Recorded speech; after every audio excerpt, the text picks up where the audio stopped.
Everything's stacked against ground nesting birds really, so disturbance is a huge, huge problem for them.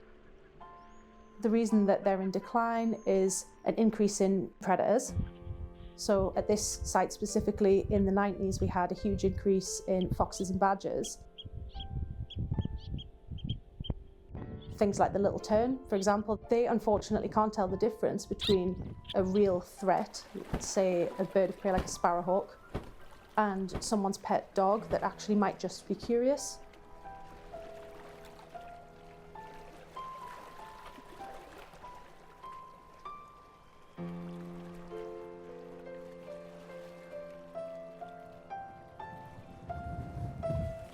I have an amazing granddad who really loves British wildlife, and I've sort of followed in his footsteps really. My name is Bekka, and I'm the assistant warden working here at South Walney Nature Reserve. South Walney is an amazing place. It's the largest of the islands of Furness, and we are at the western end of Morecambe Bay in the Irish Sea.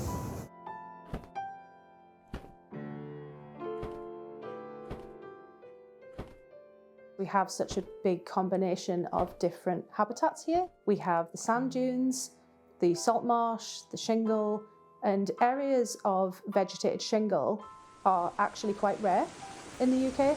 So that brings in a lot of wildlife that you might not see in other places. Because of that combination of things, we get a lot of different birds, a lot of different mammals and insects.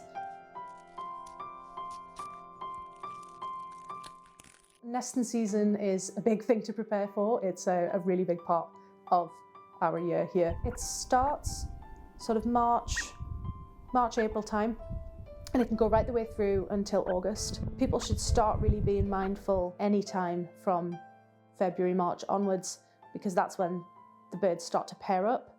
And you'll see them, when you pay attention, when you're walking on the beaches, you will see that the birds are, instead of in big flocks, they're often in pairs, especially the gulls, because they're quite early. And that's when you've noticed really that the season has begun and it's time to be a bit more mindful of your surroundings.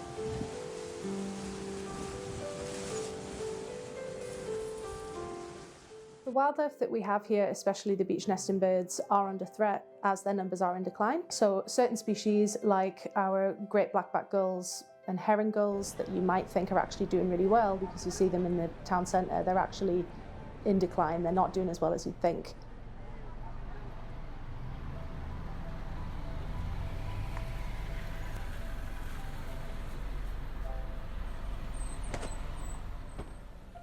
At South Walney, there's a fair few species that are impacted by disturbance. Things like oyster catchers, ring plovers, little terns that we have nesting here. They unfortunately are often disturbed on their roost by people getting too close. A lot of the time it's just people wanting to have a look and it's innocent, but the bird can't tell that, you know. Things like the little tern as well. For example, they travel thousands and thousands of miles to come here. They come back every single year to the same place to nest. And what they won't realise is that their route has become someone's favourite walking route, for example, and people don't notice them. Quite often it's not deliberate disturbance, it's if they have started walking through that area, they may not notice the nest. Our ground nesting birds, they have really well camouflaged eggs, which has evolved that way on purpose so that they can blend in, but the problem is that means that people don't see them. People need to be able to observe from a distance before walking through areas, especially during the nesting season.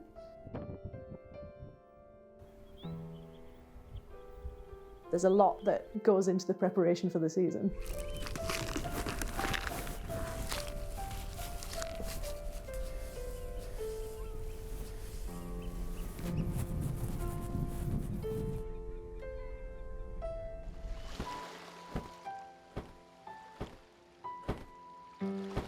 This area is really popular amongst the gulls, the small waders, and things like the oyster catchers, the dunnel and the turnstones, and the black-headed gulls, which is the species that we're trying to attract to these pens in this area.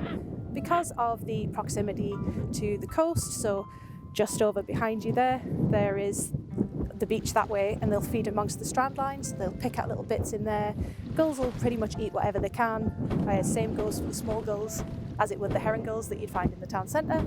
So they will pick amongst the strand line and look for food. They'll also skim off the top of the water and take insects in flight. Another hugely important thing about this area is that it's no public access. Because of that, even though some people do walk here sometimes, for the most part you don't get people down here other than me, so it's a very well protected and quiet area, so they feel very settled and safe in this area.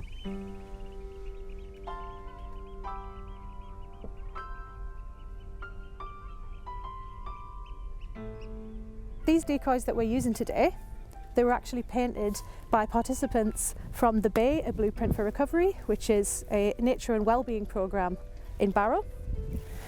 And we work with them, and it's really exciting that they have gotten involved with this. This programme aims to connect people to nature, which is a really amazing thing to do.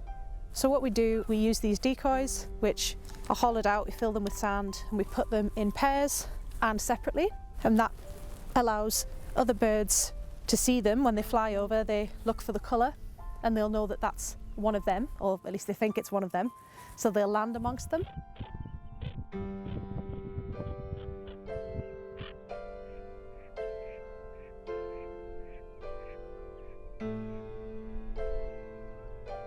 It might look unsightly, but black-headed gulls actually really like to nest within tyres. Black-headed gulls are a colony bird. They like to nest within a nice big group. So the other thing that I'll be doing is creating a sound lure that'll play dawn till dusk every day with their call on it to attract them to it.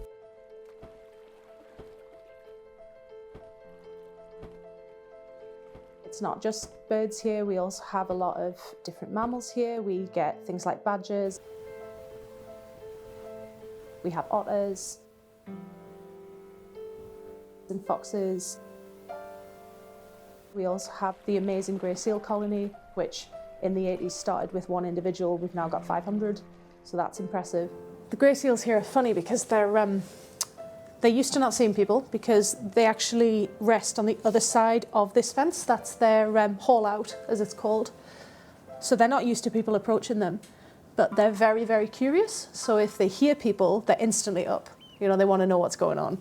So when I take school groups around, it's quite funny because there'll be kids shrieking and laughing, and you'll just see these heads popping up from a safe distance and having a look and then straight back in. So I wouldn't be surprised if there is a seal in there somewhere. I haven't seen him yet.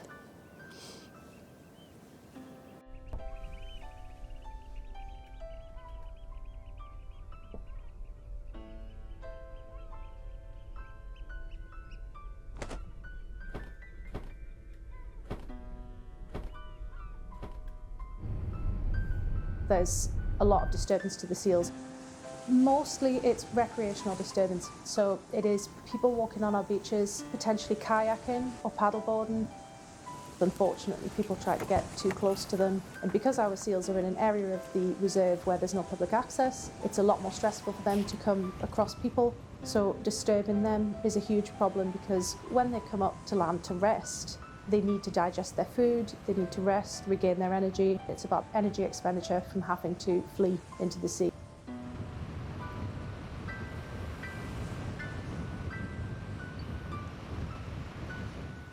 You can see at the moment that they are happily laying out in this area. We call this a seal haul out. So they always rest on this area or slightly further round. They do this to digest their food. So they spend 2/3 of their life at sea and 1/3 of their life out on the shingle, and in this time they are digesting food, resting, or when they are breeding, they'll be up on the land with their pups.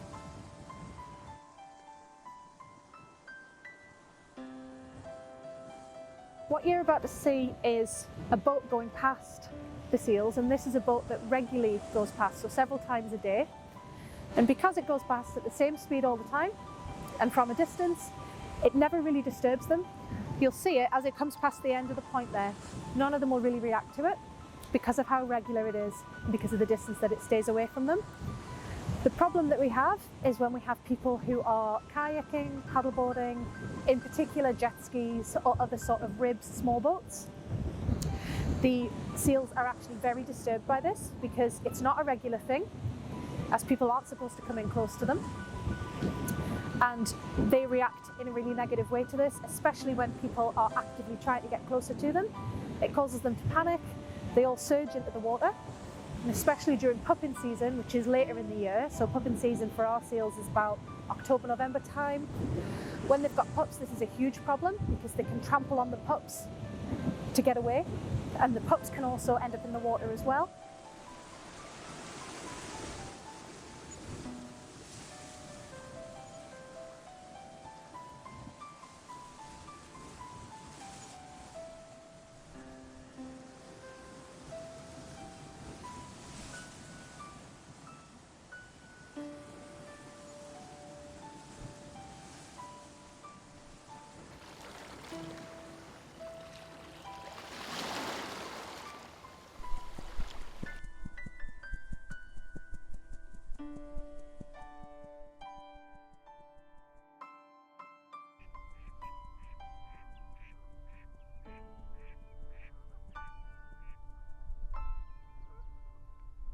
We always need to be mindful when we're watching wildlife, whether it is grey seals, whether it's birds, whatever it is, we need to make sure that we're watching respectfully.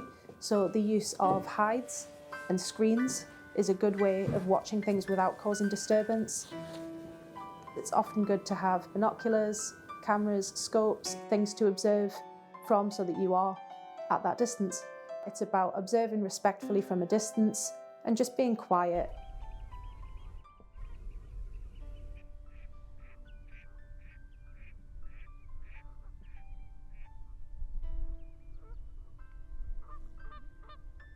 It's completely okay to be curious and to be excited to see these amazing animals because they are incredible.